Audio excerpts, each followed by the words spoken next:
Welcome to the Yoga Teacher Circle podcast. I'm your host, Taylor Ray, yoga teacher. You are needed now more than ever, and your unique voice, message, and offering needs to be shared with the world. In this podcast, we'll talk about all things related to teaching yoga to help you thrive doing what you love most, teaching yoga. So let's dive in.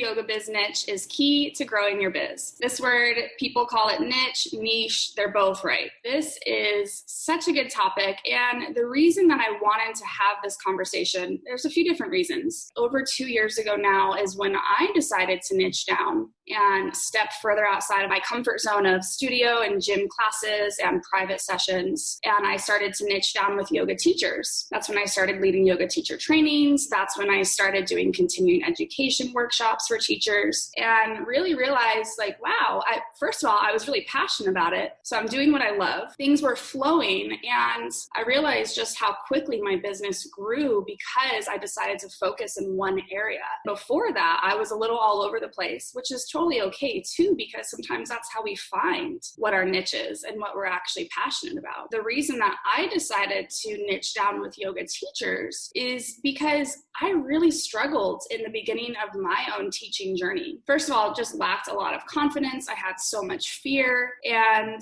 I started teaching, and within 6 months of teaching full time, 18 to 22 classes a week, I burned out fast within about 6 months and was like, holy shit, how am I going to do this as a career? I can't live like this. And that's when I started to, build a private client base. That's when I started to think more outside the box. How can I create events and workshops? And really by asking myself, well, what am I passionate about though? So it is still in alignment with me and my vision and my purpose. So that's a little bit about why I'm connected to this. And then as I asked the group in the Yoga Teacher Circle group, are you familiar with a niche? And really the biggest thing that I heard was, no, I'm not. I don't know my niche, or I have an idea of who I want to work with, but I don't know what to do with that. So where do I go from there? The golden key. Having a niche can be the key to help you grow and expand your biz, attract the right clients, and create a sustainable income for yourself. It can be so challenging to define your niche as a yoga teacher, and you might only be used to teaching public group classes in studios, which doesn't really need a niche. And especially as new teachers, that might be where we start, and that's perfect and beautiful. There's nothing wrong with that. I want to make that clear. The only reason that I really think it is important to niche down, we're about to cover all of it, is if you're trying to expand further outside of the studio or the gym model. But if you're trying to grow a brand and a business, like I just said, like building a private client business, growing an online business, you want to teach events or workshops, trainings, and retreats, you might want to consider niching down. Today, I'm going to cover and talk about what a niche is and how having a clear niche helps you live in your purpose, why it's important to have a niche as a yoga teacher and yogipreneur, and how having a clear niche can help you grow your business fast. So I want to ask you, do you resonate with any of the below? I've never thought about having a niche and have no clue on how to get clear on mine. So that's one. Number two, I have an idea of my niche and who I want to work with, but I'm not sure how to go from there to grow my business. And three, I'm very clear on my niche, my messaging, and I am attracting the right people into my business, but I still would like to see more growth in my business. So which one are you? First, just break down what is a niche. A niche is a focused, targeted area that you serve particularly well. It's a segment of a larger market that can be defined by its own unique needs, preferences, or identity that makes it different from the market at large. A niche is an area that is so focused that your buyer can instantly say, oh my gosh, that's me. That person is speaking to me. I want to work with them. We want people to see what we do and to stop and say, oh my gosh, they're speaking right to me. The whole point of a niche is to focus your marketing, particularly your content and your message, so that the right sort of people will come to you and the wrong sort of people will leave.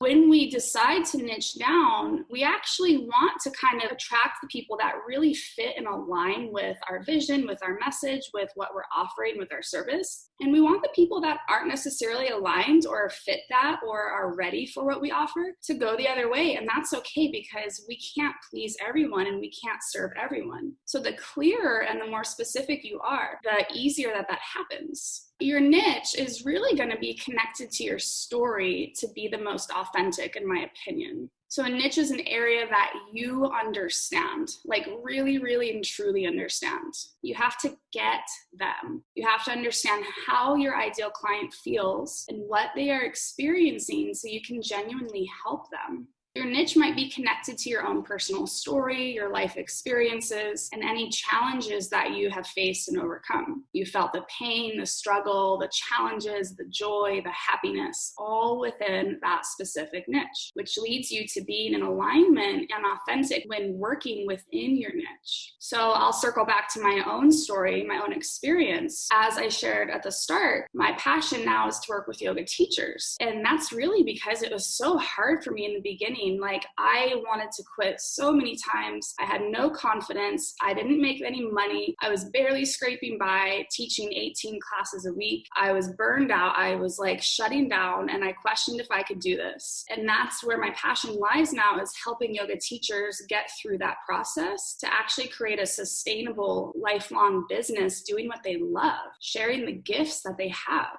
This also comes down to remembering your why. So we're so lucky being yoga teachers because our work is all about serving the most beautiful gift of yoga. So if you choose a niche that you truly are passionate about, your work is going to be 100% connected to your purpose and your passion. And committing to a niche helps you stay on track and in alignment with your mission, your vision, your values, and your purpose. That's where I know personally, as a yogipreneur and entrepreneur, I can have tons of amazing ideas and get that syndrome where I'm like, ooh, shiny thing here, ooh, shiny thing there. I want to try this and this. And that can at times, and it has, taken me out of alignment with like my long-term goal and vision. And so when your business gets challenging, which it will, and you want to quit, which you will, remember your why. Why are you doing this? Why did you commit to this work?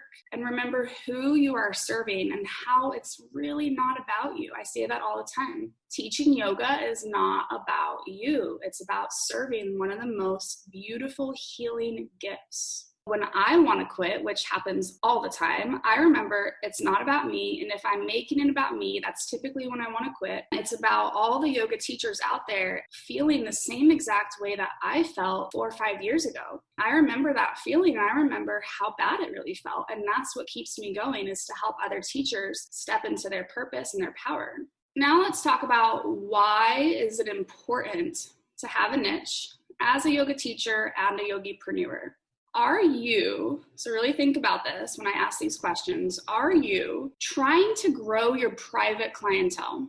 Are you stuck in the studio or gym grind, teaching 15 to 25 yoga classes per week? Are you wanting to grow your income beyond $25 to $40 per yoga class? Are you trying to become a full-time yoga teacher while working a part-time job in the meantime? Are you wondering where and how to find private clients and students? Do you want to build an online yoga business? Are you spinning around wondering what to post on social media? Are you wondering how to fill your classes, your events, your trainings, your retreats, etc.?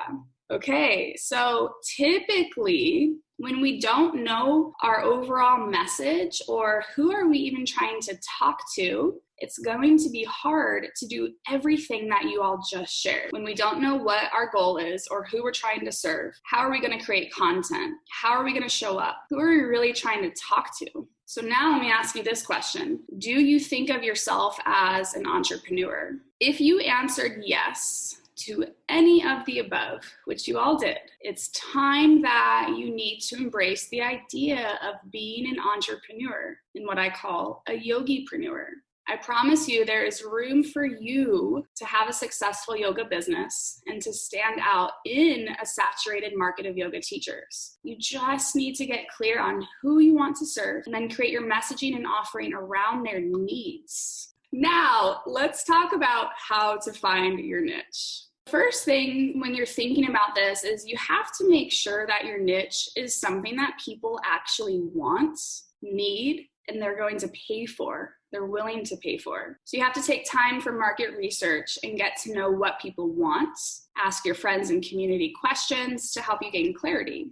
That is exactly what I did in my Yoga Teacher Circle Facebook group, on my Instagram, my Facebook. I asked yoga teachers, are you familiar with a niche? Do you understand what that means? Are you trying to grow a business beyond studio classes? What are your goals? And the feedback I got was, wow, I've never really thought of this. Or I know I want to teach. Maybe I really am passionate about teaching beginners, but what do I do with that? And then I went back and I created this webinar to help fit the needs of what teachers are actually looking for and need to talk about and need to learn about. And sometimes you don't know what you don't know. So that's where this conversation also comes in. So when you ask yourself, well, who do I want to serve? You need to also look at, well, is it relevant? Maybe it's a really great idea that you have in your head, but are people actually interested in it? And then another thing you want to look at is, are people searching for it? Is it in demand? And a way that you can check this out is just simply type into Google your idea, right? And then you see if it's searchable. So for me, if I'm searching yoga teacher business or entrepreneurship for yoga teachers, there's quite a bit that comes up, which tells me that yoga teachers are looking for this. They're looking for how to grow in this area. You can also type it into YouTube. YouTube is one of the largest search engines that people use. So YouTube will tell you a lot. If you're searching for something and get a ton of content that pops up around that, that tells you, yeah, people are looking for this. And that's not to say, does that mean that it's already full or there's already enough people doing this, so why should I even try? No, absolutely try, because no one can teach the way you teach. No one is you, and that's what makes you special and unique. If I gave up because I was like, well, there's already a ton of yoga teachers helping other yoga teachers become entrepreneurs or helping them to become a yoga teacher. I mean, there are thousands of 200-hour yoga teacher trainings, and I still started one. But I could have stopped myself by saying, there's enough. People are already finding them. And I didn't, because I know that I wanted to do it. And then you can also look at Facebook groups. If there's a Facebook group around the idea that you have, that will tell you, again, people are interested, people want it, there's a need, there's a demand for it. You can just simply search on Facebook.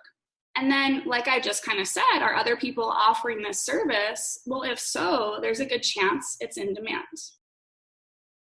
Now, let me ask you this. What do you teach? If you're here, that means you're a yoga teacher, which is very broad. Being a yoga teacher is so broad. So what style and or practices of yoga do you teach? And maybe you're not teaching yet, but you want to teach. So you've got your categories, and the list goes on, right? So the list really does go on, but this is just a few examples. Asana, pranayama, meditation, living yoga with yama and niyama, chanting, philosophy, Ayurveda.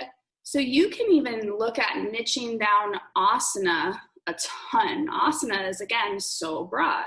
But maybe you love teaching arm balances or handstands, and you can actually become the person that people know. If I want to work on my handstand practice, I go to so-and-so. That's the person you go learn from. You want to become known as an expert in that area. Now let me ask you, out of all of this or more, again, just a small list, what do you teach or want to teach? We're going to keep peeling back the layers. We're going to keep going deeper. So this is just a little starting point. Keep that in mind as we continue on. Now the question is, who do you want to serve? So some niche examples, again, there's a massive amount that you can go into. This is just a short list that I pulled in. Yoga for kids. Okay, so now let's think about that. Yoga for kids, again, is very, very broad. Do you maybe want to niche it down more and think, I teach yoga for children ages 5 to 10 that have X amount of energy and they're bouncing off the walls. And so you get to speak to all these parents that they're like, oh my gosh, that's my kid. I want to bring them to your class or to your online video or whatever it is. Or is there a specialty? Yoga for children with autism. That's even more niche, more clear. Okay, so let's look at yoga for athletes. Yoga for athletes, that's, not as broad as I teach yoga. Yoga for athletes, well, what kind of athlete? I teach yoga for soccer players. I teach yoga for football players, for baseball players. So there's a huge world of baseball players that you could niche into and become an expert in. There's yoga for addiction recovery. Okay, so maybe you even narrow that down more. What addiction? I teach yoga for alcoholic addiction recovery. Yoga for chronic back pain or another kind of injury or pain. Yoga for fibromyalgia or another chronic illness. Yoga for surfers. Yoga for beginners. Senior yoga, let's look at narrowing that down. Chair yoga for seniors. Prenatal yoga. Corporate yoga to lawyers. Goat yoga, you could get funky, doga, doggy yoga. And then you can look at yoga parties. You could have a whole business doing bachelorette yoga parties or birthday parties. And then we can look at yoga for busy, stressed out moms or yoga for moms who just had a baby. So is this all making sense so far? Looking at peeling back the layers from your broad area. And again, we're going to keep digging. We're going to keep peeling. Okay, so Ryan, I think about yoga for beginners sometimes, but wouldn't that be hard to maintain? Any regular students, clients would soon leave beginner status and probably want more. Yeah, absolutely, but it wouldn't be hard to maintain. You might just not necessarily continue with a client base for X amount of years, which is okay because the student does outgrow the teacher no matter what kind of yoga you teach. But there's a massive need for beginning yoga teachers. So many people every single day have never tried yoga and they want to try yoga. And I look at this conversation is beyond. So when I think about this, Ryan, I think about it outside of the studio model. So I think about, man, you could do so much with just niching down for yoga for beginners in the online world, in workshops. You could do a ton. You could do challenges. You could have a 6-week beginner yoga challenge and people pay you X amount of money and they learn a ton in 6 weeks. And then you get a new group the next time. Hey, yoga teacher. I know that so many teachers are struggling with this. So that's why I created the workshop that I've got coming up. It's a 3-hour online workshop. We're going to go so much deeper than we just did. We are going to use so many different activities, exercises, mindfulness practices, group discussion, a lot of hands-on work for you to get really clear on your niche. The workshop is called Grow Your Yoga Biz by Niching Down. We're going to cover how to define your niche and ideal client. So we do some work around your ideal client and your avatar. So we'll pull in parts of your story. What did you go through in your life? What challenges and experience have you faced that you want to pull from to help other people? We'll talk about how nailing your niche will help you to grow your brand and your business by attracting the right people to you, how to show up with clear messaging on your social media and website. So we'll work a lot on that I help line. We'll peel back layers. So when people land on your site or on your social media, or if someone asks you in the hallway somewhere, what do? You'll be like, bam, this is what I do. And they're going to say, wow, I know so-and-so that I'm going to connect you to. So we'll talk about how to gain clarity on who you serve and how you serve them, and next steps on what to do after you're clear on your niche. And you'll get 3 hours of continuing education with Yoga Alliance if you wanted to add that bonus. That is August 27th. I would love to have you. I love teaching workshops. As you know, I love working with teachers. We go deep. We got 3 hours to dive real deep, and it's going to be super fun, super juicy. If you can't attend the live workshop with me on August 27th, or you're listening to this podcast episode after August 27th, no worries at all. You can still download and watch the workshop by visiting my website, taylorrayyoga.com, and the workshop is yours to keep forever. Now, back to the episode. So now let's take a couple minutes to journal and reflect. When are you the happiest while teaching yoga? So these questions come into play when you're really kind of thinking about, what do I love and who do I want to serve? When are you happiest while teaching yoga? Who are you teaching? And what are you teaching and sharing with them? Take a couple minutes to reflect on this and drop it into the chat. And if you're listening to the recording, take a moment, pause the recording, jot it down, and then keep going. So that's awesome. Ryan, this is a tough one. I'm happiest when I get good feedback. Whether it's kind words after class, a big class all vibing together, or laughs at my dad jokes. But this feels like it's my ego being happy, and it's hard to answer who I'm teaching because it's been classes from yin to power, and people from first-timers to students who have taken my class every week for a year. Got it. Okay. Yeah. So Ryan, I would say that that's more work for you, is to start to get curious about, when I'm teaching this style, do I enjoy it more, or does it feel different in my body and my mind? And I appreciate you saying, Ryan, that you feel like it's your ego being happy, because that can be a whole new conversation. I'll just lightly touch on it, but I know that most yoga teachers can relate to this. I definitely, when I was teaching my group classes, and my class was full and I would get feedback after, and people were doting on me. I mean, yeah, my ego loved that. It totally stroked my ego, and I started to become addicted to it. I felt like I needed that feedback from students to help me actually feel good about myself. And I started to realize that when I actually traveled and didn't teach for a couple months in a row, and I was feeling depressed because I wasn't receiving feedback from people. So I noticed that, and that's something that I see in a lot of yoga teachers. So now, what problems do you solve?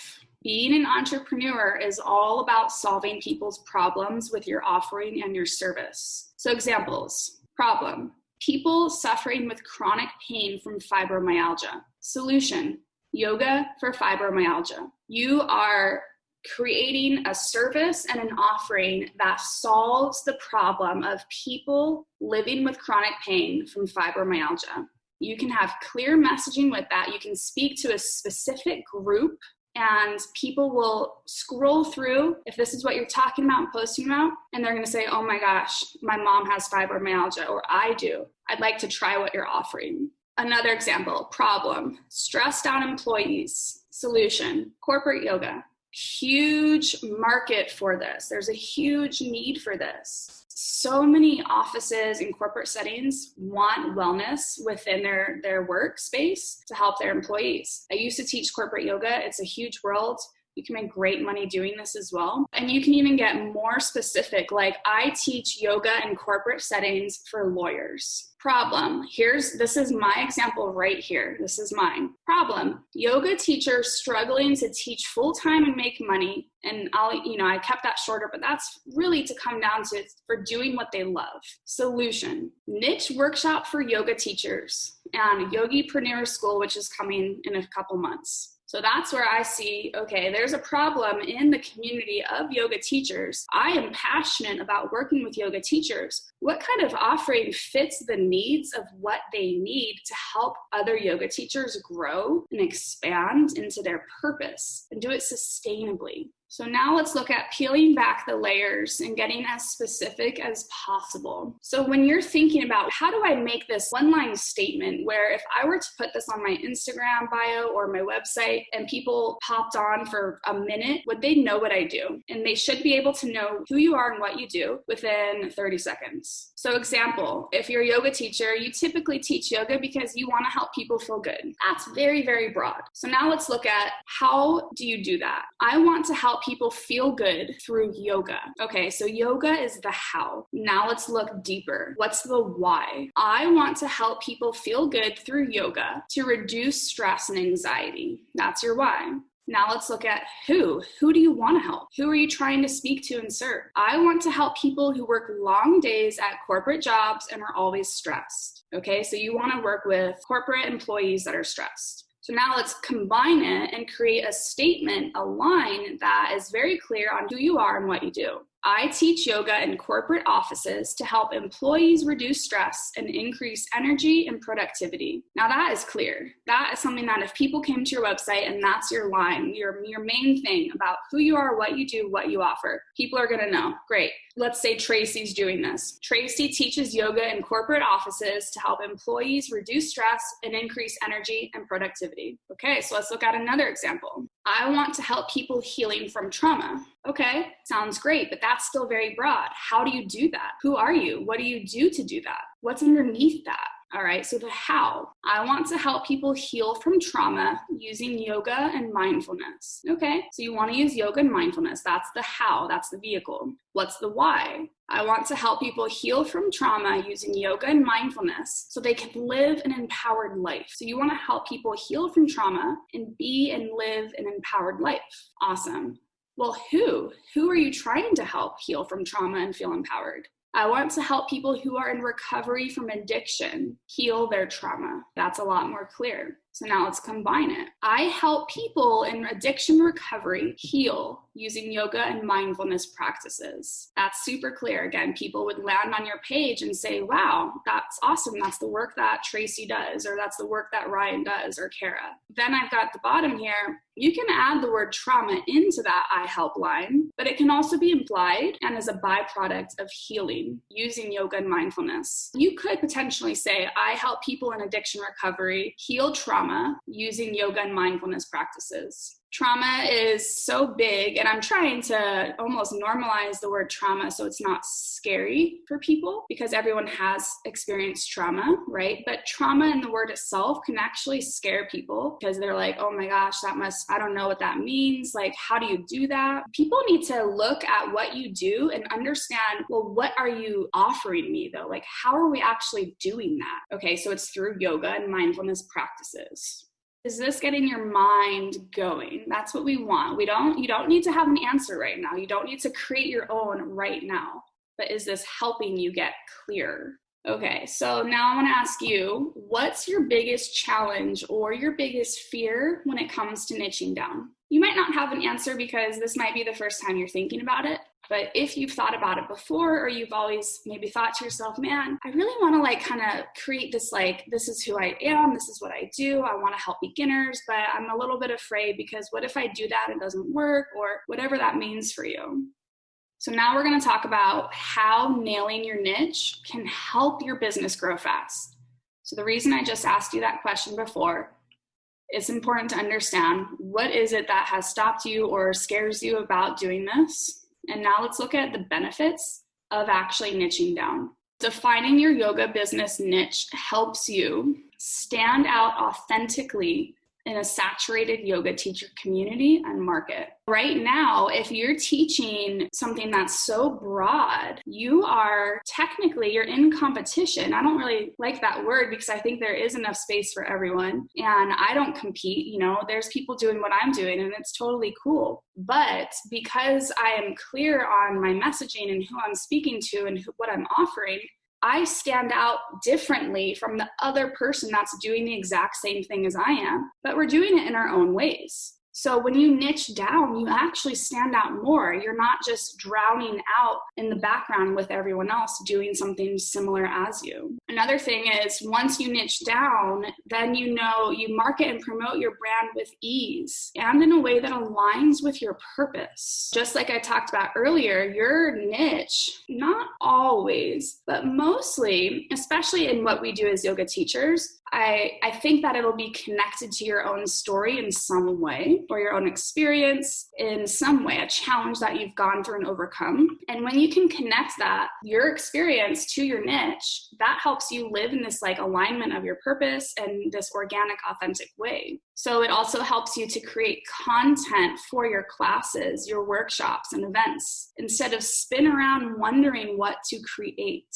So right now, if I go back to the chat box and what everyone was sharing, or earlier, it's, I don't know what to post on social media. I don't know how to fill my classes. Well, that is connected to because you're not necessarily speaking to someone. You're just speaking about yoga is really beneficial because it helps you calm down. That's so broad. People want to hear something deeper and that's something that they connect to. And they're like, oh my gosh, that's me. That's how you get people to start coming to your classes, signing up for your events. That's when you understand, I'm teaching yoga for beginners. So my messaging is going to be so clear on yoga for beginners. I'm going to be speaking to people that feel like yoga isn't for them. That's pretty clear. You can do a lot around that. You'll know exactly how to answer when someone asks you, so what do you do? Man, before I niched down, I was like, I'm a yoga teacher. I teach studio classes and I did like a lot of everything. That was cool. It wasn't very clear. Yoga is yoga. It's very broad. And now when people ask me, so what do you do? I certify brand new yoga instructors. I also help yoga teachers grow and elevate their impact, their income, and their offerings. I'm very clear on what I'm doing now.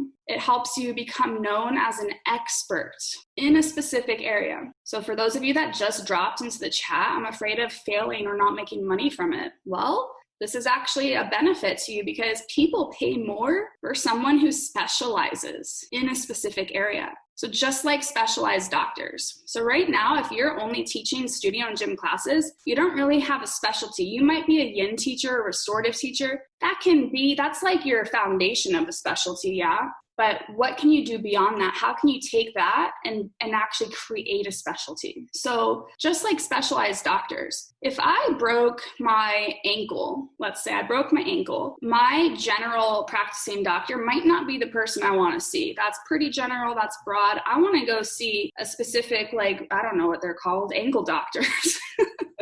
That's just an example, right? But people pay more for a specialty. So if you become a corporate yoga teacher, people are going to pay you pretty good money because that's what you're doing. You have a corporate yoga business. Another thing is it helps you to grow your income and to create a more sustainable business. Everything that we just talked about, all of this helps you grow your income and create a more sustainable business. You want someone to go to your social media or your website and say, oh my gosh, this is exactly what I need because it's so clear on who you are and what you offer. It's so clear. Does that make sense for you on your fears or your doubts on, wow, I'm afraid if I niche down, I'm going to lose clients because what if so-and-so wants to work with me, but I only teach beginners? That can be scary, yeah. And I'll tell you for me specifically, when I decided to niche down, because I used to teach a little bit of everything, yoga party here, yoga in the park here, private clients here, YTTs here, studio classes, gym classes. I spread myself really thin. And when I decided to niche down, it was so hard for me to actually say no to opportunities that came my way because in my head, I knew I have this long-term vision. And if I don't spend time growing that, if I continue to spin my wheels just for a quick money or a quick 100 here to teach this one private, but it's not really the client I want to be teaching, I'm not going to grow into the area that I really, really want to, that can actually create a more sustainable long-term business. Does that make sense? So when I started to say no, I started attracting more opportunities that actually aligned,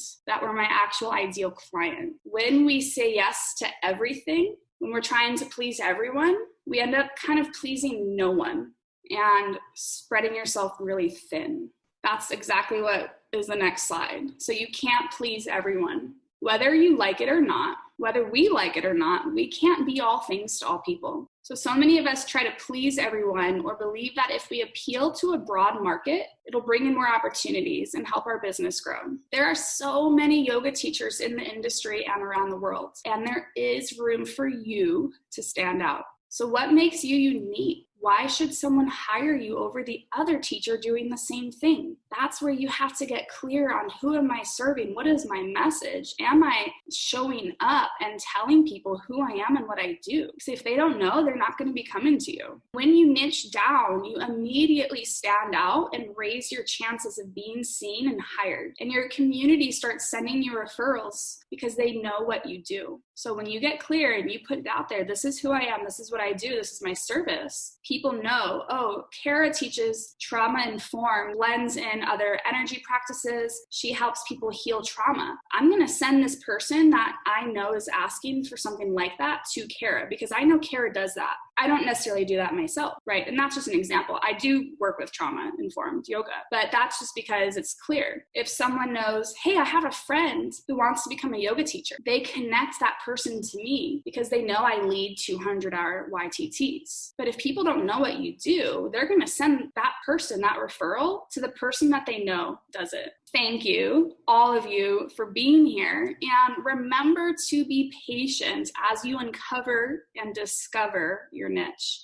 It can take time peeling back the layers. This is not I'm going to get my niche down in 1 hour webinar. This is let's have the conversation to start to understand why it's important to niche down. What can it help you do in your brand and your business? How can it help you grow? What are the benefits of it? Do I want to niche down? Do I want to be a yogipreneur, an entrepreneur? Thank you so much for listening in today. I'd love to stay connected with you in between episodes. You can find me on Instagram at Taylor_Ray Yoga and join the free private Yoga Teacher Circle Facebook group, which is full of some pretty awesome and badass yoga teachers.